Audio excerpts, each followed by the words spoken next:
So celebrate life and have a good time. In the world where we trial and tested, they jar protected, even powers for breakfast. Not much hours and hours that I've invested, though I channel the powers that can't be messed with. Powers, and you're mad. Myself, 100 Eyes from the Powers for Breakfast Show, the most edutaining podcast in the UK, my people. And joining me today, we have a very special individual right now, a very deep individual. Thank you. How you doing, Indigoochild? I'm happy. I'm relaxed. It's Sunday. I feel cozy. I'm just like, yeah, let's have this raw conversation. You know, I'm actually honoured to have you here because I know you're a man about knowledge, wisdom. You're always spitting. You're dropping some sort of gems online at all times when I see you. Even if you're doing a little jog, you're dropping a gem. Yeah. That's what I've noticed. So you're a real special, rare type of person. So we're going to enjoy today and soak in all this information that you're going to deliver to us, my brother. Yeah, because I know you're a man of information. Hope you're ready for it. I hope I'm ready for it myself. So how you doing, man? Where are you from originally? Mitcham, Southwest London. Yeah, Southwest London, kind of on the borders of Surrey. Oh. So yeah, grew up in South basically. Mitcham. London. Yeah, Mitcham. Yeah, that's the borders, isn't it? Like Croydon, kind of them kind of areas. Yeah, borders. Yeah. Still. Yeah. Your whole life? No, I had a stint in YMCA in Wimbledon. I was homeless for a while. Okay. And now I'm back and I'm living with my mum in Southwest London. Yeah. Gets like that. Yeah. It's amazing though. The world's really crazy and fragile right now, and so to be next to my mum at this moment feels really important. Wow. Absolute. Yes. What's your origin? My father's Jamaican, and my mother's kind of like Irish Australian. Irish Australian. Yeah. So well, her father was born in Australia, and then his father, so my great granddad, was from Ireland. Which I'm so proud about because I kind of always thought, I just hope I'm not British. and I've got You're not proud to be British? Well, yeah, do you know what it is? They say, what, no dogs, no blacks, no Irish. I was like, well, I've got two of them, black and Irish, so I'm proud of that. Wow. Yeah. I can't believe they actually ran with that. How is that allowed? Well, it still kind of is. That's the thing. It's just all hidden and changed. But we'll talk about this, yeah. Yeah. No, we're going to talk about it. No, talk about it. So wait, you say you're from Jamaica? No, I was born here. My father's Jamaican. Yeah. We're kind of Windrush generation. Okay. You in contact with him? Yeah, and actually really recently we've kind of reconnected, and he doesn't really know who I am. Huh? Not really. Yeah, he left when I was about 11, so he doesn't really know who I've become. Oh, see, I know what you mean. I think he kind of just thought I was just kind of like a conspiracy stoner.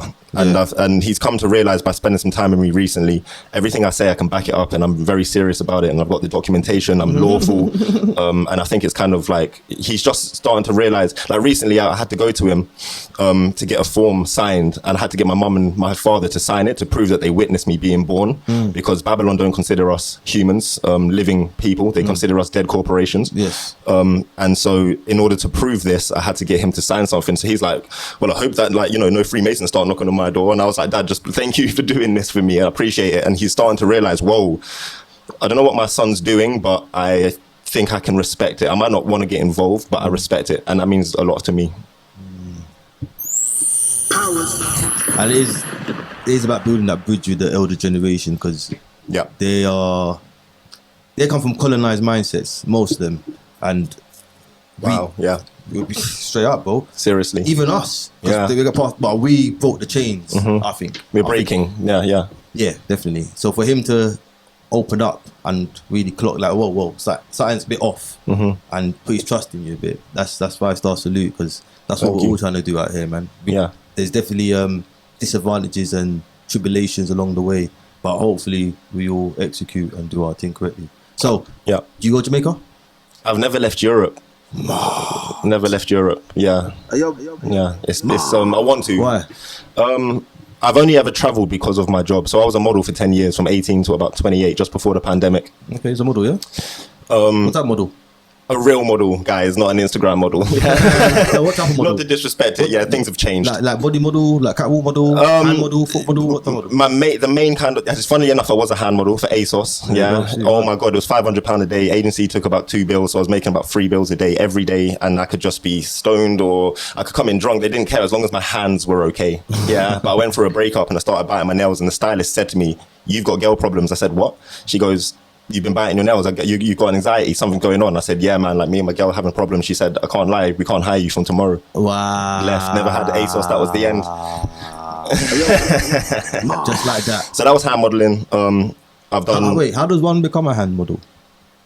Do you know what? ASOS just hired me, and I did a kind of, it's called unrecognized modeling, unrec. So they pay you, it's a difference literally between £300 a day to £1,000 a day. Yeah. If your face is seen, eyes, nose, ears, it's £1,000, yeah? If it's just like they shoot you from under the nose, you know them like t-shirt shots, it's just under the nose, unrecognized, £3. So I started doing that, and then eventually I've got tattoos, so they just like the way I wore bracelets and stuff, and then one day I just did one shoot, and then I just ended up doing it every day, and I just loved it, man. It was easy money.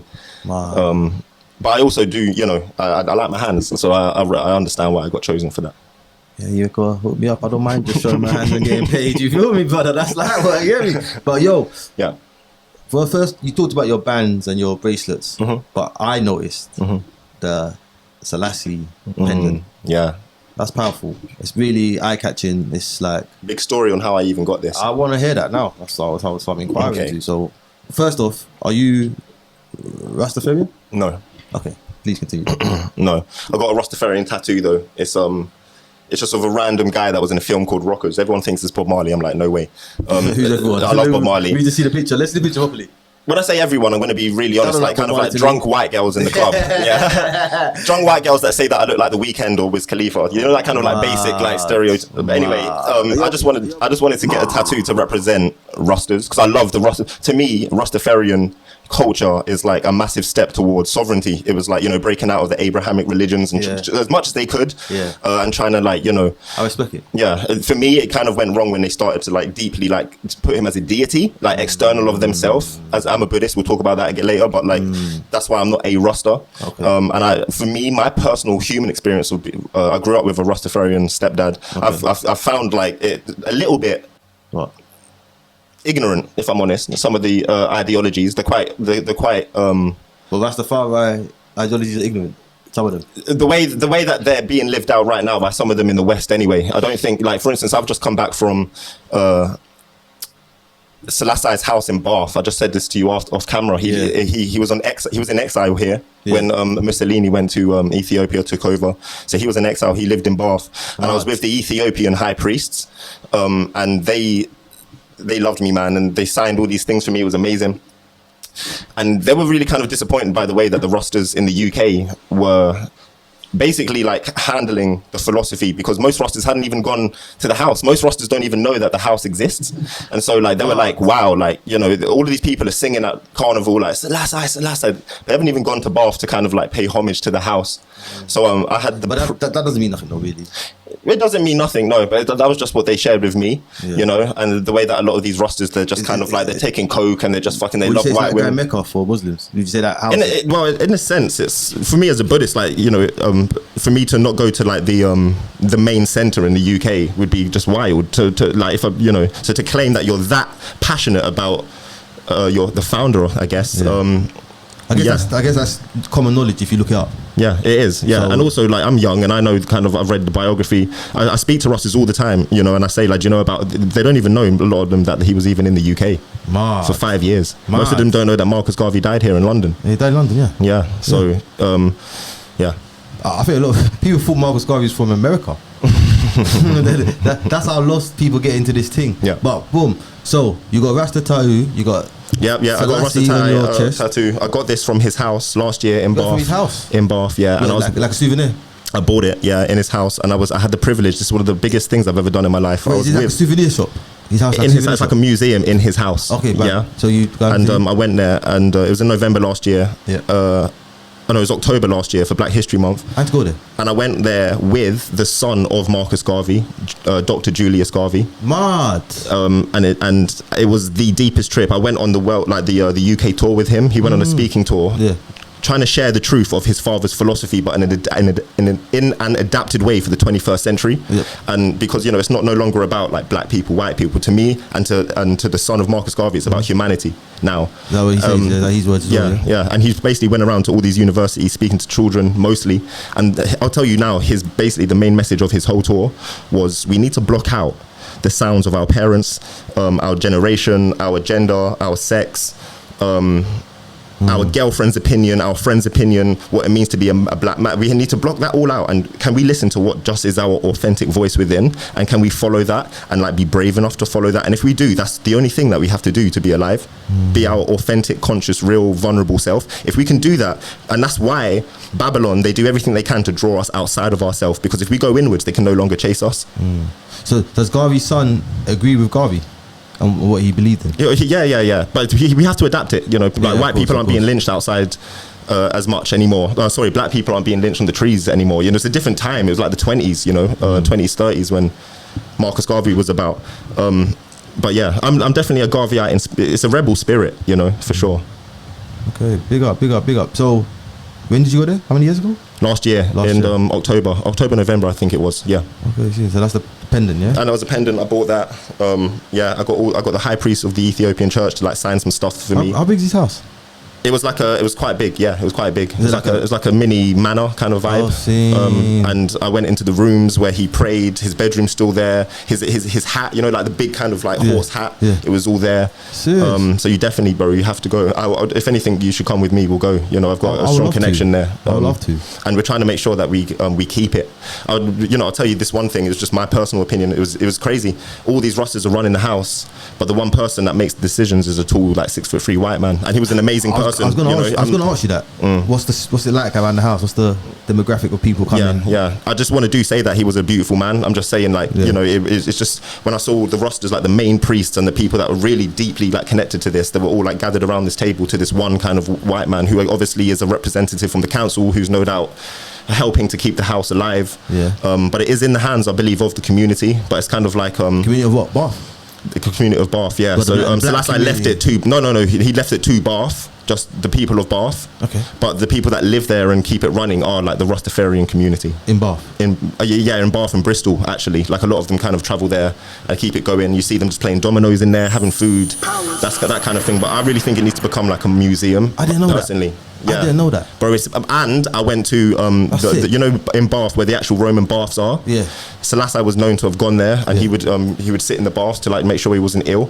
So I went there and we had a private tour with the person that owns the place, with Dr. Julius Garvey, and I saw all of it. We went to Liverpool to the Slavery Museum. Wow. And we had a private tour, and it was a mad moment I'll never forget. Yeah, there was a wall of like the most influential black people ever. Yeah, and people like and there was people like Kelly Holmes and like Trevor McDonald and stuff like that on there. And Julius Garvey goes, "Where's my father?" Yeah, and the man that was the curator of the museum, he looked at the floor, and he's a mixed race man with long dreads, beautiful man, but he kind of went pale, and he realized that they'd kind of missed his father, the person that every single one of the people on that wall walked on the shoulders of. Bob Marley was there, you know. People don't realize Bob Marley's, a lot of his lyrics are Garvey's words in his songs. And do you know where we found Garvey? Bottom right hand corner, the smallest photo. That's fucking still. But I know why they'll do that though, because of what he represented. He represented something different. True rebellionship. To Kelly Holmes and Bob Marley. Like it's a whole different thing, brother. Yeah. He's on a elite thing. But boom, I just want to do something for you. Yeah. Thank you. So that's for. You know that's for. Thank you. I don't know, but it makes me feel positive. Well done. You are official sovereign. I am. Yes. Yeah. Can you talk to us about that, please, my I can talk about bits and bobs because it's an ongoing journey, but I can definitely talk about bits and bobs. The first question is, what was the catalyst for you to become a sovereign? Funnily enough, it was a YouTube video that started the very first seed. Yeah. Called, and it's still on there. I can't believe it's still on there, but it is. It's called Strawman, Nature of the Cage. Strawman, the nature of the cage. And it's so the strawman is an entity that was created when we was born. When we was born, and our parents decided to give us a birth certificate. The Babylon system, they considered us dead corpse. Instantly, a corporation, corpse. The only time you should ever see your name written in capital letters in black ink is on a tombstone when you're dead. But go home and see how many letters when it comes through the door is your whole name with Mr. By the way, Mr. All of these, they're slave terms. Sir, please never call me a sir again. All of these things, you know. Sir, what's that? Slave, I remain. It's another slave term, just for the slave straw man that was created. If you have children under 7 years old, there's a lot of hope that you can like still reclaim their birth certificate back in an easier way that I've had to do. Once you're over 7 years old, the system consider you dead and lost at sea. Okay, so for those that don't know, what does that mean? it means that they consider you dead and lost at sea. Like I know you might be like, what does that mean? But the law is based on like maritime law, which is like the law of the water. Yes. When you go to court, you stand in a dock. Yes. Your boats go into docks. Yes. It's because they've inverted everything. Because if it was lawful, if we was living in a lawful society based on law of the land, we would be in our power, and we would be the beneficiaries of our birth certificate, etc. But what they've done is, let me take these off. It's that kind of time. What they've done is, they've killed us from the second we was born, and a trust was created in the IRS in Washington. Yeah, and if you was born, I think after 1975, I'm just going to use this specifically. We also got money before that, but after 1975, we was given about £1 million the day we was born in the trust, and you get 40% of that every year, and it compounds. So the next year you would get, I think, like 1,400,000, and then it compounds 40% of that. So they're collecting man's money. Well, they're Babylon is the beneficiary of your birth certificate. So this is how they plunder our trusts. Yeah. Okay. So, what would be the first step? The first step is what I bring you today. Very first step, actually. This is not specifically connected to your birth certificate, but especially if you're living in the UK or common law land. Commonwealth, sorry. Commonwealth. It would be the Magna Carta, actually. Yeah, 1215, Article 61 specifically is what is the process of starting to empower us. For those that don't know, the Magna Carta is? The Magna Carta is like it's a clause. It's like a law that protects us. It's from over 800 years old, from King John. King John. Yeah, so there was a king in the UK called King John. Yeah, he was the most evil king. He was ruining everyone. He was like creating taxes just to pay for his own personal debts, this kind of stuff. And 25 barons came together. Yeah, people know that I don't even know what a baron is. Yeah, I have only had to learn all of this. So there's barons in the UK. Still now, yeah. Yeah, 25 barons, though, 800 years came together, and they created the Magna Carta. Based on ideologies that already existed, but that's a whole different story. And they basically said to King John, you either have to like sign this or not be a king anymore. And basically under duress, he signed it. And to this day, it's still in power. You're going to read on the internet, which is, by the way, the most controlled Babylon weapon ever. So you have to really trust this stuff with your heart at this point of vibration. But you're going to read a whole lot of bullshit. But the Magna Carta still exists 100%, and it protects us. And what's happening now with the royal family, with the way that they're creating these legal things, like, you know, like the lockdowns and stuff. Like, there's a lot of like unlawful stuff that has happened. I don't care what your opinion, if you want to stay at home, all of these things, I deeply respect it. But for people that don't, or people that have a livelihood and all of these things, as long as you're standing in your sovereignty, we can start the process of actually saying like, I'm sorry, but no.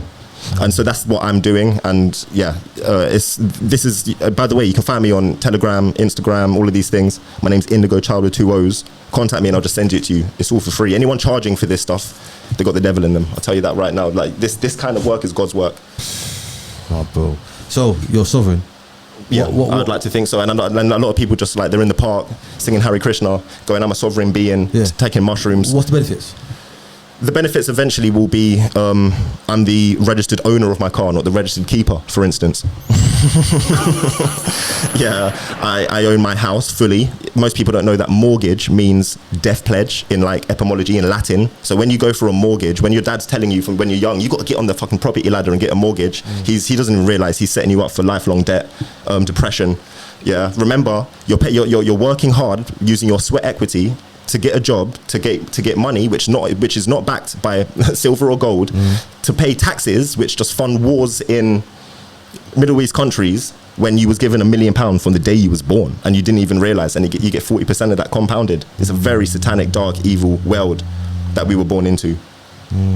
So sometimes you're worth more dead than you are alive, aren't you? We're worth more to them dead right now, because if we was alive, then we would be the beneficiaries of our trust, for instance, and they wouldn't be able to plunder it. So yeah, that's why they killed us from the moment we're born. To prove that you're a human right now is one of the most difficult things. I'm talking about fingerprints. Like you have to. It's a lot to prove to the lawful system that you're a human. That's how enslaved we've become. Slavery never ended, brother. 400 years ago, they absolutely just adapted it to the mind. Marcus Garvey, you know, free yourself, emancipate yourself from mental slavery. Why don't you just change your name then? You're just changing the name inside the Matrix game. I hear that. That's what it is. On Depot and all of that. So you're off grid right now then? Like as into today, I am. Yeah, right now in this moment, I'm off social media and stuff. But that's just because the personal stuff. I meant because you become a sovereign, or you off grid. No. Like that's like a lot of people think as soon as you start this process, like, what if can I not go to the NHS or like can I not go to the doctors? All of that. Yeah, it would be totally unlawful for them to consider me that. So yeah, I still am. If I want, I don't claim anymore because crypto is how I make money now. But I used to be like in 2020, I lost my job as a model, so I was claiming some benefits, and I was on the process of becoming lawfully sovereign, and I still could claim. So not to, like, people can still do this and not think straight away you're pulling the plug and like you're on your own, and no, that's not how it works, and it's all explained in this PDF like beautifully. Okay, I want to have you do that. Yeah, I got you. I signed it for you, man. Stamped it as well. That's how my name is stamped now, man. So be really, there's not really much losses then becoming a sovereign. If you choose to be a slave, that's the loss. That's a loss. Yeah. It's one of them things. Listen, someone might read all of this stuff and learn about the straw man, and it might not resonate, and they'll decide just to continue their life. Yeah. And I say, it's like a lot of people. And I say, I wish you all the deepest respect with that. But for me, I would rather die. You know, when I think of Salassie, when I think of Marcus Garvey, when I think of Malcolm X, when I think of people that I really love and I've studied, they work so hard, and a lot of them were killed. They're fighting the exact same fight. Times are different. The fight's different, but it's the exact same fight, man. Exact same fight. And I do believe, and I feel spiritually connected, and we need to continue that. Yeah. We're the youth. The youth are the one, me and you know, like if we've got energy, if we've like what you're doing right now, I'm so proud of you. That's why I said, can I come down here, bro? Thank you. Because you're having deeper, higher conversations. How many people have got millions of views, and they're talking about, I don't even know, man, like sex and like the new Rolex, or like kind of like grime music and just Nike trainers, which are totally satanic. And I said that in the last podcast I had. I said, there's nothing more important than the betterment of our people right now. If we're so mentally enslaved, there's nothing better that you can be doing than empowering the people, bro. Yeah. There's nothing better. I don't care what anyone says. I don't care about how much money you make. I don't care. But that starts with empowering yourself first, right? So can I ask how you kind of empowered yourself before till you realized I can actually do this now? There's a reflection. I didn't like what I looked like. Wow. It's that real.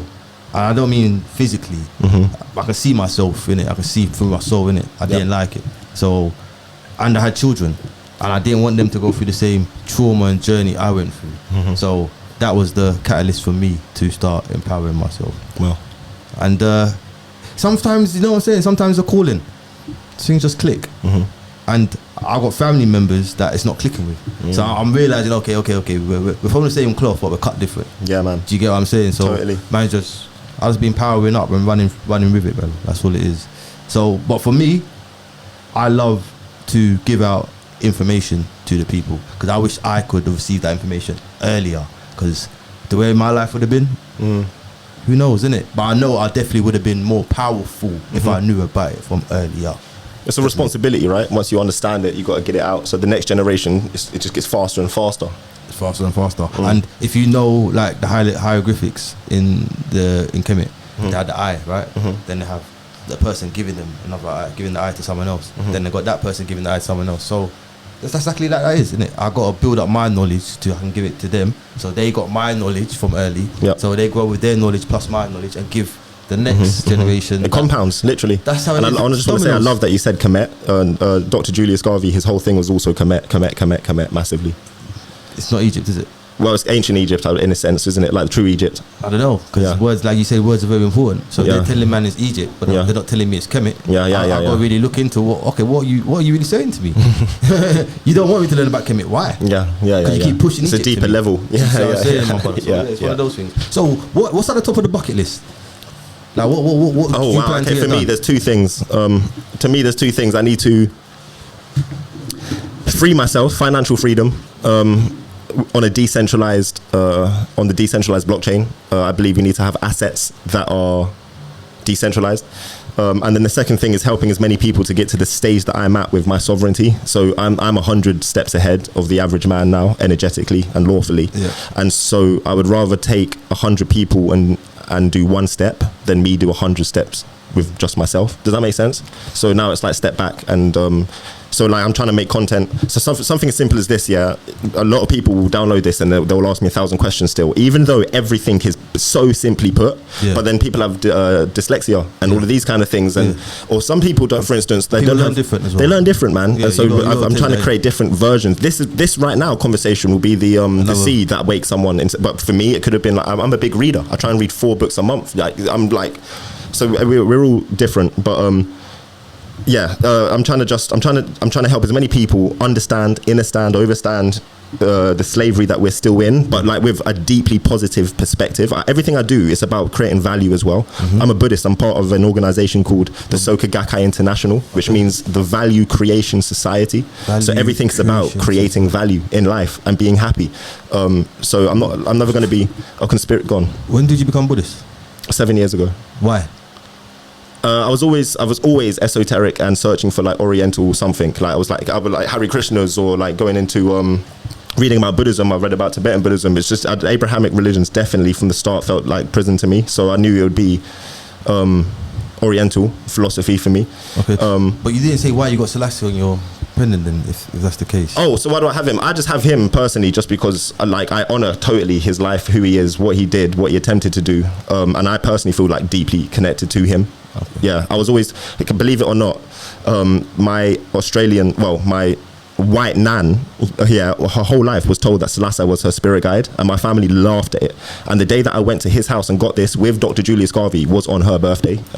So I feel like for me, in coincidences. No way. And it was for me. It's every day when I have this on, I'm like, yo, your spirit's with me, and what you were doing when you spoke at the UN, when you tried to defend Ethiopia, like I'm going to continue it in my way, you know. And it's a different fight, but it's the same journey. Yeah. Okay. So that was 7 years ago. 7 years ago, I became a Buddhist. As in, like, officially, I got my Gohonzon and joined the organization. But you was a model? Yeah, and I modeled throughout that mostly as well. So, now let me ask a question. Being a model and you had to wear a certain brand of clothing, would you take that on? Let's say Balenciagas.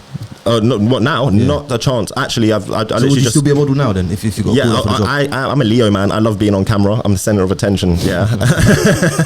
So I absolutely love it. I'm really desperate to go back, but I've said it from the start. I won't really go on. So I won't model again.